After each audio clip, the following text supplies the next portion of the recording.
කාලෙක බොහොම දක්ෂ හැබැයි කපටි වෙලෙන්දෙක් හිටියා. මෙයාගේ වැඩේම බාලබඩු විකුණලා බොරු කරලා මිනිසුන්ව රවට්ටලා සල්ලි හොයන එක. එයා හිතුවේ මිනිසුන්ව රවට්ටන එක තමයි දියුණු වෙන්න තියෙන ලේසිම ක්‍රමය කියලා. දවසක් රෑ වෙලා මෙයා Tamanගේ බඩු ටිකත් කර තියාගෙන ගෙදර යද්දී පාරේ ඉස්සරහින් එන කෙනෙක්ව දැක්කා. ඒ මිනිහයාගේ අතේ ලොකු පහනක් තිබුණා. වෙලෙන්දා ළඟට ගිහින් බලද්දී දැක්කා මේ පහන අරයි යන්නේ ගමේ ඉන්න අන්ධ මිනිහෙක් කියලා. වෙලෙන්දාට මාර හිනා. "ඕයි, උඹට ඇස් පේන්නේ නෑනේ. ඉතින් උඹට රෑ දවල් කියලා වෙනසක් නෑනේ.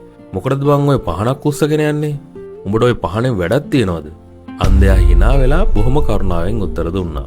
"මහත්තයෝ, මේ පහන මම ගෙනියන්නේ මට පාර බලා ගන්න නෙමෙයි. මම මේක ගෙනියන්නේ ඔබතුමා වගේ ඇස් පේන අයට පාර බලා ගන්න. මම දන්නවා මට ඇස් පේන්නේ නැහැ කියලා. ඒත් මම මේ කළුවරේ පහනක් නැතුව ගියොත් ඉස්සරහින් එන කෙනෙක් මගේ ඇඟේ හැප්පෙන්න පුළුවන්. එතකොට එයාටත් කරදරයක් මටත් කරදරයක්. ඒකයි මම මේ පහනක් කරන් යන්නේ." මේ කපටි වෙලෙන්දට ඒක අහලා ලැජ්ජා හිතුණා. මේ මිනිස්සයා Tamanට පේන්නේ නැති වෙලත් අනුන් ගැන කොච්චර හිතනවද කියලා. වෙලෙන්දා Tamanගේ පුරුද්දට වගේ හිමින් සීරුවේ Tamanගේ මල්ලේ තිබ්බ වටිනාකමක් නැති වීදුරු ගල් වගේක් අතට ගත්තා. "අනේ උඹ හරිම හොඳ මිනිස්සෙක් නේ. මම කැමතියි උඹට උදව්වක් කරන්න. මගේ ළඟ තියෙනවා හරිම වටිනා මැණික් වගේක්. මේවා කඩේ ගාන රුපියල් 1000 ගාණක් වෙනවා. මම උඹට මේවා රුපියල් 100කට දෙන්නම්.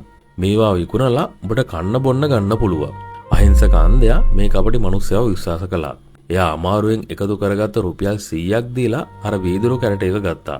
වෙලෙන්දා හිතේ යටින් hina වෙලා යන්න ගියා මෝඩ අන්ධයා මම ඌවත් රවට්ටුවා කියලා. ටික දුරක් යද්දී වෙලෙන්දාට හිතුණා පාර ගොඩක් කළුවරයි නේ කියලා.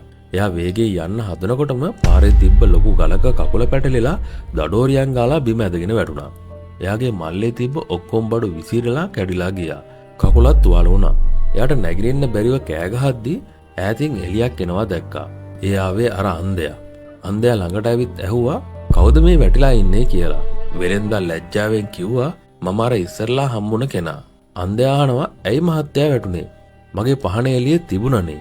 වෙලෙන්දාට මතක් වුණා එයා ඉක්මනට එතනින් පැන ගන්න ඕන නිසා අන්ධයාට වඩා ඉස්සර වෙලා දිව්වා කියලා. පහන එළියේ එයාට ලැබුණේ නැහැ. අන්තිමට වෙලෙන්දාට තේරුණා එයා අන්ධයාව රැවට්ටුවා විතරක් නෙවෙයි අන්ධයා අරන් ආපු ආලෝකයත් එයාගෙන් ඈත් කරගත්තා කියලා. අනුන්න රවට්ටනවා කියන්නේ Taman යන පාරේ තියෙන පහන Tamanම නිවා ගන්නවා වගේ වැඩක්. ඔයා කාට හරි බොරු වලක් කැපුවොත් දවසක ඒ වලට වැටෙන්නෙම ඔයාමයි. අවංකකම කියන්නේ අනුන්ට කරන උදව්වක් නෙමෙයි. ඒක ඔයාගේම ආරක්ෂාවට තියෙන එළියක්.